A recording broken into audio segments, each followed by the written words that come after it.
everyone, thank you for tuning in to the COVID Interviews Construction Law segment. My name is Catherine, and with me is my brother Kevin.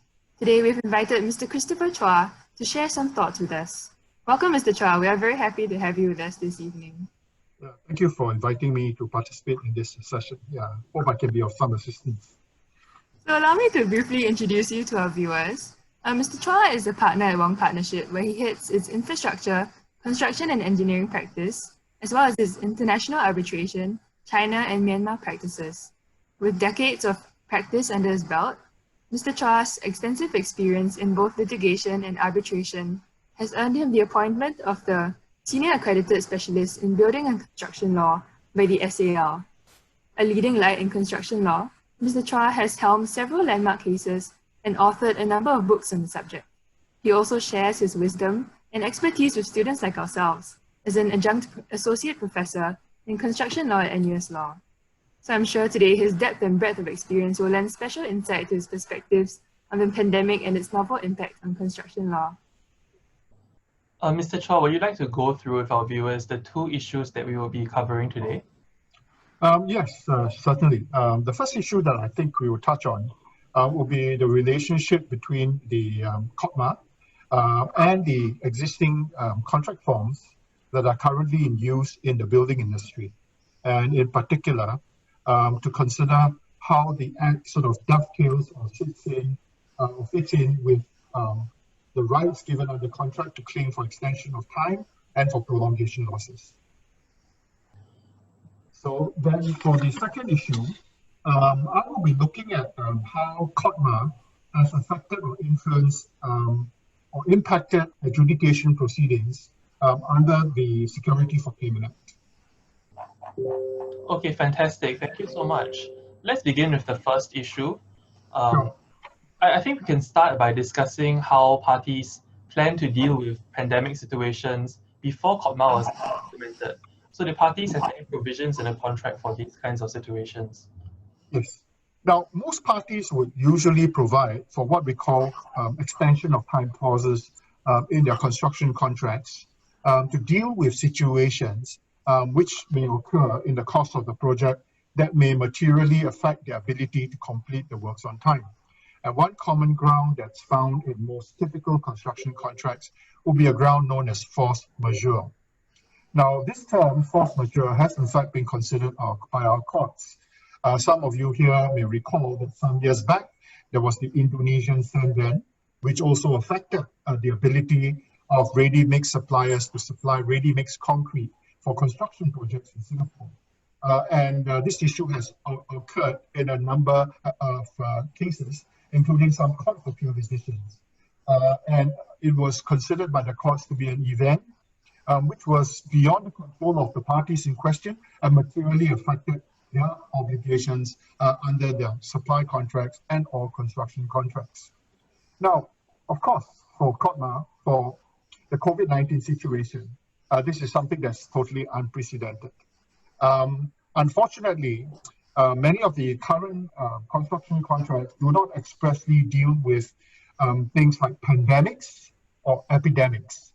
But having said that, the Public Sector Standard Conditions of Contract in its latest round of amendments issued only in July this year, in its 8th edition, has now expressly included pandemics and epidemics as a ground for an extension of time. Now, unfortunately, for the other forms of contract, like the SIA form, which is used largely for private sector, residential and commercial projects, as well as the REDAS form, epidemics, pandemics are not a prescribed ground for the extension of time. Hence, for a contractor to rely then on the grounds of the contract to claim for extension of time, he would have to bring himself within one of the other lists. For example, to show that there have been laws or regulations which have been passed due to COTMA that affected his ability to proceed with the works. For example, shortages of labor, additional swab tests, and other circuit breaker measures which have been implemented and introduced. Thank you for that response. So it seems that some kinds of construction contract forms do provide for extension of time clauses for pandemic situations, and others, the wording doesn't cover it. So in light of that, I think the government passed COTMA. Would you like to tell us more about what COTMA does? Okay, now basically, I think this act was passed to provide relief for classes of people whose ability to fulfill their obligations, contractual obligations, have been materially affected by the COVID-19 situation. Now, I will just focus on construction contracts in particular. And basically, what the Act does is to afford relief to contractors who have obligations to fulfill after February this year, and whose contracts were made before March. Now, in these cases, the contractor whose ability has been affected by a COTMA event or COVID-19 event can claim for relief if he gives what we call a notice of relief. Now, once that notice of relief has been given, basically it prevents the employer from taking certain actions against the contractor in relation to the subject inability or the inability that's caused by the COVID-19 event from 20th of April until 19th of October this year, which is the prescribed period.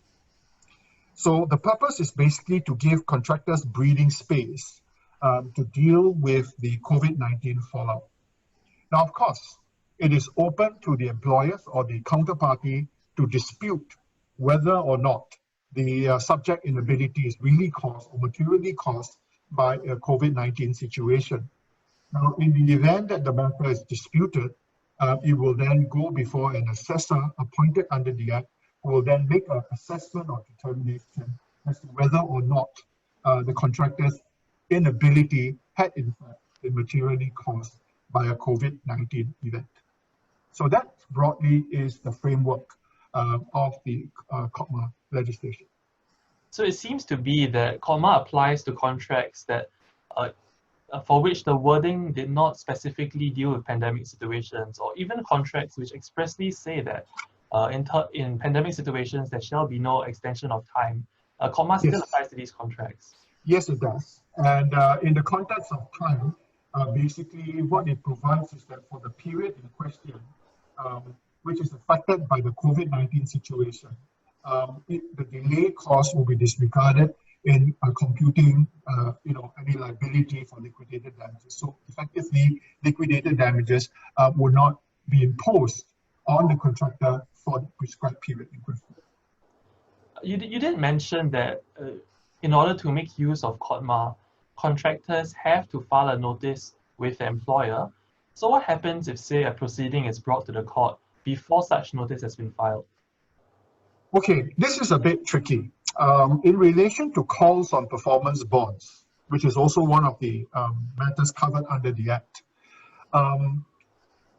there has already been clarification from, I believe, BCA and MinLaw as well, that the notification for relief should be given before the call is made. In other words, whilst the call is pending. If the call had already been made and the money is already paid out, and then the contractor applies for relief, it will be too late. However, for the other actions in question, there's no real time limit stipulated for when that notice for notification for relief to be given. So it would appear that it can be given anytime during the course of the prescribed period. Thank you. So it seems that COTMA does overlap substantially with force majeure clauses in contracts, with the exception of some, such as the SIA conditions, which does not cover COVID-19. So how do they interplay? Does it make sense for a party to make use of the extension of time clause in the building contract? Or does it make more sense for a party to only rely on COTMA and serve a notice, or should parties do both these things? We would certainly advise parties to do both. And the reason is this, is that COTMA does not in itself give or provide a contractor with a statutory entitlement to claim for extension of time. In other words, basically the contract period remains the same unless it's extended pursuant to the terms of the contract. What it merely does is that it provides relief to the contractor for the period in question where the subject inability persists. So if there are corresponding grounds under the contract for the contractor to claim for extensions of time, he should do so. It seems that it is possible for a construction contract to, for example, have a provision that states that if extension of time is claimed under the contract, then this may require the contractor to have to pay some costs or suffer some downside. So are there contracts like these? And if they do exist, then wouldn't it make sense to rely on COTMA and not the clauses in the contract? Sure, but I believe such clauses are not that common. If you run with the standard form contracts that are used in the industry, most extension of time clauses would simply require the contractor to put in a claim for an extension of time within a certain period. It can be 28 days of the event or 60 days in the case of the public sector conditions of contract. But there's no downside in the sense that the contractor has to pay monetary compensation or suffer any other detriment. It is a right that's basically given to the contractor to exercise pursuant to the contract. Okay. It is also my understanding that in these building contracts, when you claim for extension of time, it is not a fixed period that is given. So it differs based on situation to situation, depending on the amount of time required by the contractor. Whereas in COTMA, the extension given is a fixed 6-month period, or also termed as the prescribed period, which may be changed or extended up to a year. So yes. If a contractor relies on COTMA as well as the construction contract, then they will be given the longer duration of time that is available to them. Is that correct?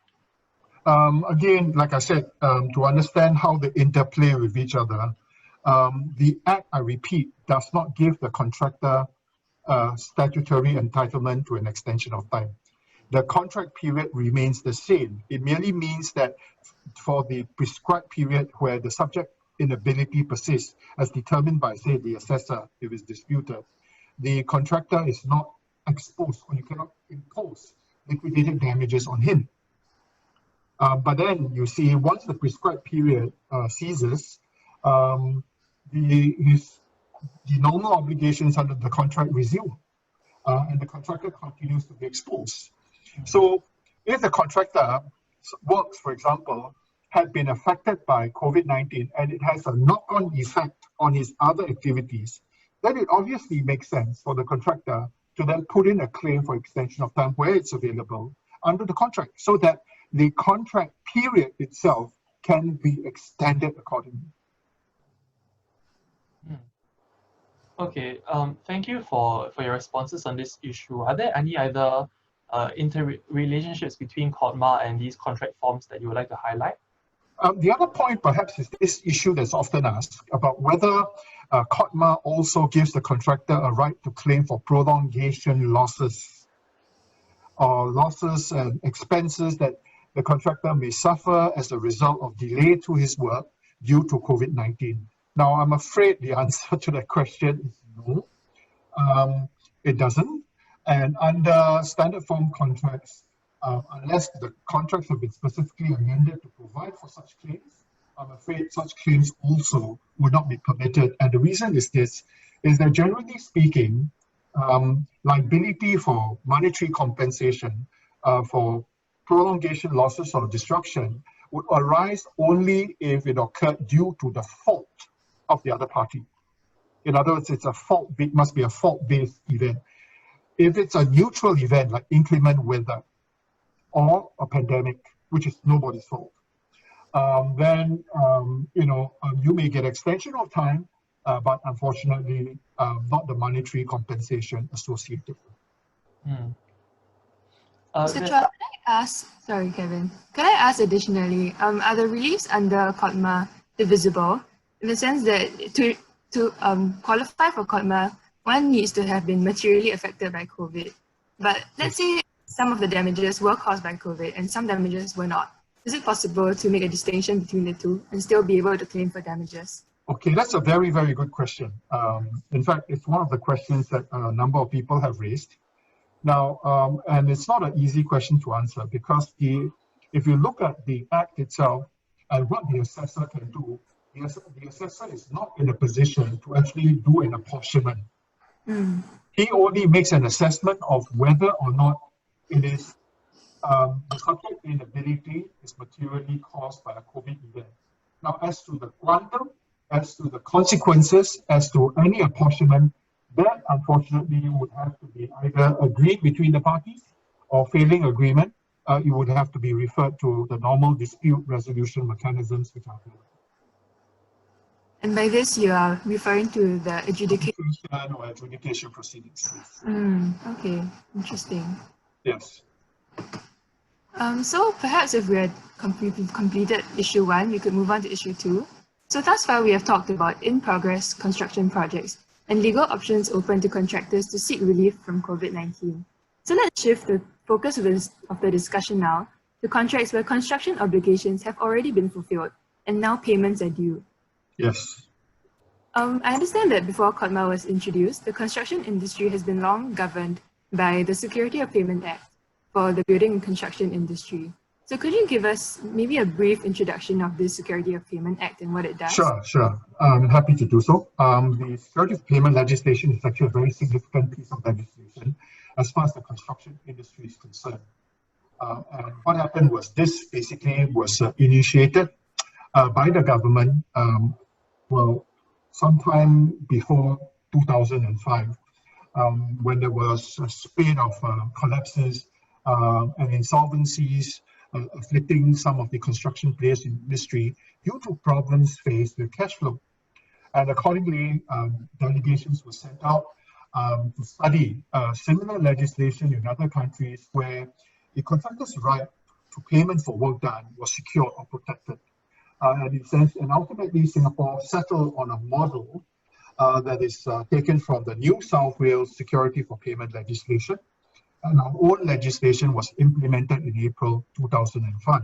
So it's been with us for a good number of years now, and it has served the industry well because its primary objective is to alleviate cash flow problems in the industry by providing for a low cost and efficient means of dispute resolution, which is known as adjudication.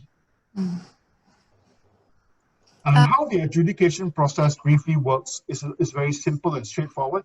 The contractor or the supplier or subcontractor who does work would be entitled to put up a payment claim.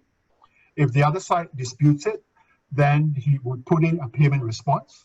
And following that, if there's no agreement on the amount or it's not resolved, then the matter can proceed for adjudication before an adjudicator that's appointed by the Singapore Mediation Centre. And the entire process is extremely fast.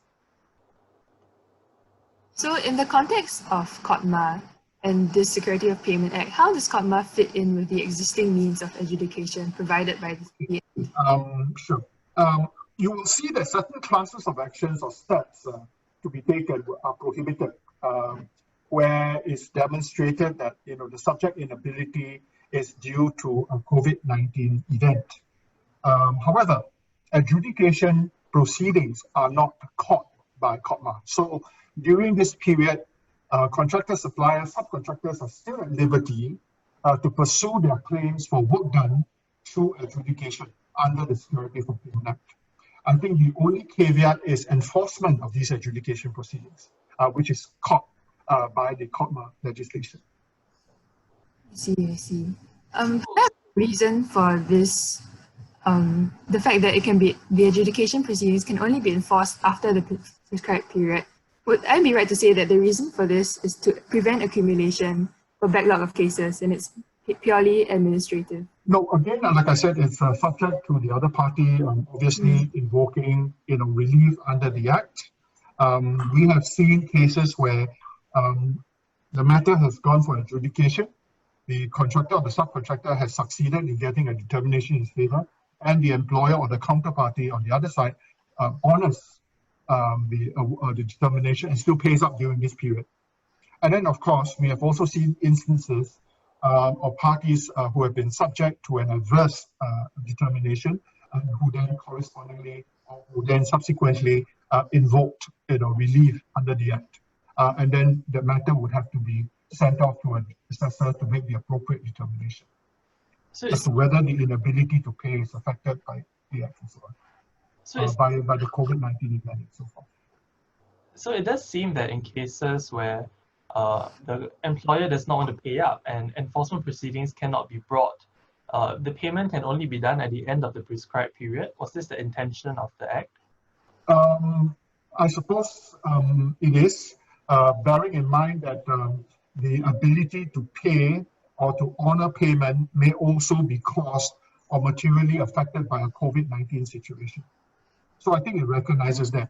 So it does, in a way, discriminate between commencing or continuation of adjudication proceedings as opposed to enforcement.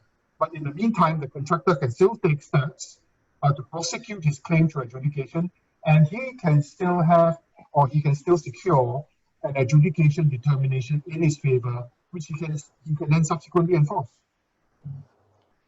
Could there be a reason why Parliament did not adopt the same model when it came to commencing proceedings for breach of contract? Yes.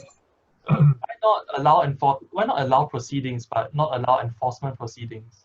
I think in the case of, my understanding is that in the case of adjudication proceedings, a carve-out they felt was warranted because of the need to try and protect cash flow concerns, even during this period, amongst contractors, subcontractors, and suppliers.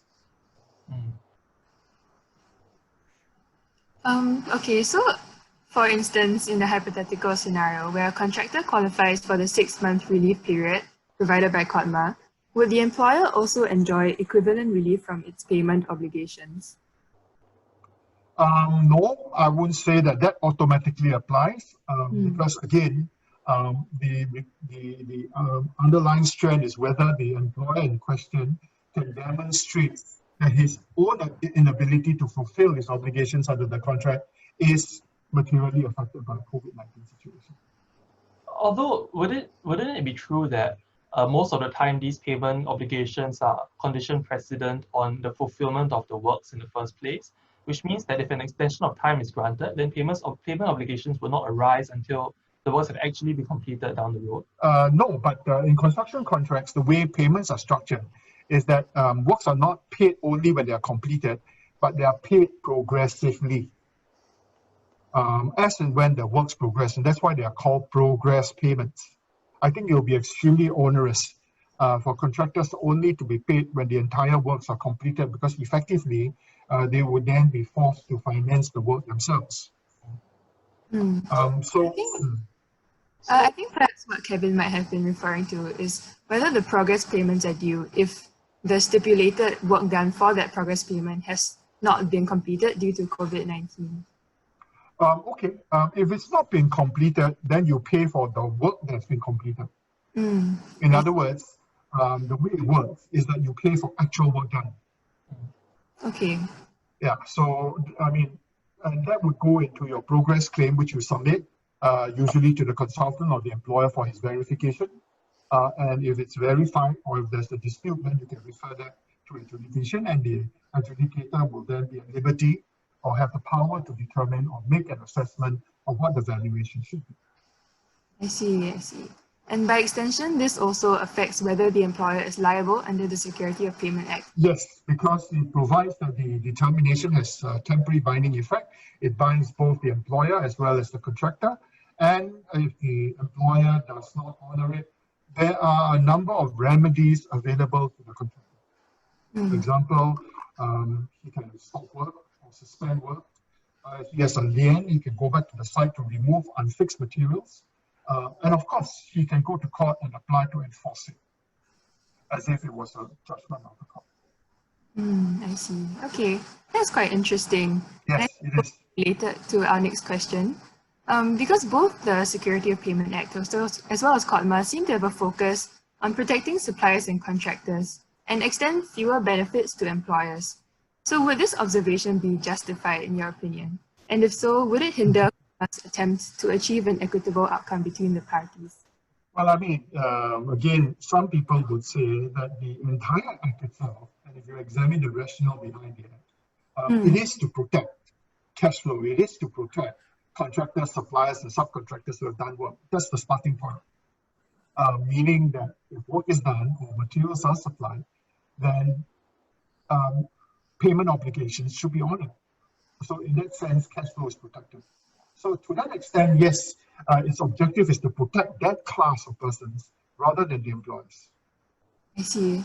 And perhaps, maybe from your personal experience, are there any issues faced by employers in the industry who feel that they require more protections that are not covered by the Security of Payment Act or COTMA? Yes, of course. There are concerns. In particular, employers are usually very concerned where they find an adverse determination that they have to honor, they dispute it, and they are at liberty to dispute it either in court or through the dispute resolution mechanism provided in the contract. In most contracts, it will be in arbitration.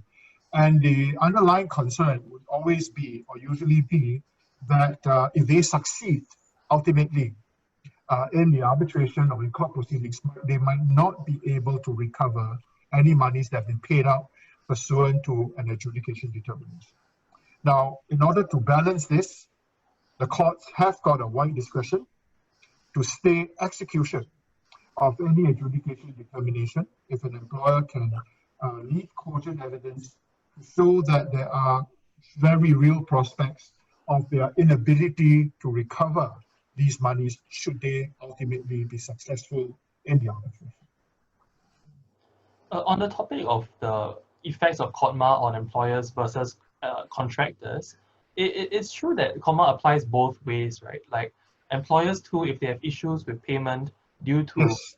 COVID-19, they can also file for notice. Sure, and of course, going beyond even the scope of what's discussed today, you'll probably be aware that there are other contracts which are also protected, like tenancies and so forth, which we are not discussing today, but you will see that the employer, and there are amendments to the COTMA legislation, which would extend that protection even wider. So for example, the developer who has got obligations to fulfill via delivery of units, under their contracts of sale and purchase, if these are also in turn affected by COTMA, then certain reliefs are also available. Thank you. But in your experience, how common is it for employers to claim that it's very difficult for them to pay, or their payment has been difficult for them to make, which is materially affected by COVID-19, given that this seems to be something that's quite difficult for them to be able to prove in court? So far, as I've said, based on the cases, based on anecdotal evidence, cases that we ourselves have handled, most determinations are honored and respected and are paid. Of course, we do have a couple of cases here and there where we have encountered resistance in making payment. I see. Okay, thank you so much for sharing all this information with us today, Mr. Chuah. Not at all, it's my pleasure. We have a few minutes left, so maybe one last question to wrap up. From your experience on the ground, on the whole, how beneficial has COTMA been to the construction industry? I think it does give much needed relief to contractors, suppliers, and subcontractors who would otherwise be at mercy of the contract itself and the employers. Because if these provisions in the contract are enforced strictly against the contractor, then I think we will see probably an increase in the number of insolvencies and restructuring cases as a result, because contractors and suppliers will not be able to meet their obligations. They will not be able to sustain themselves financially, but for the reliefs that have been afforded by COTMA. Now, in addition, you will probably be aware that aside from COTMA itself, the government has been proactively stepping in to help the building industry. So, for example, BCA has implemented advanced payments for main contractors and subcontractors. Of course, there are limits to the amount of these advance payments, but they do help because basically the idea here is that these advance payments, once received by the main contractors, will also be passed down to the subcontractors and suppliers so that they would also enjoy the benefit of it. So apart from COTMA itself, there are a whole host of other measures that have also been put in place by the government to try and bolster and assist the construction industry, which is obviously going through a very difficult patch right now.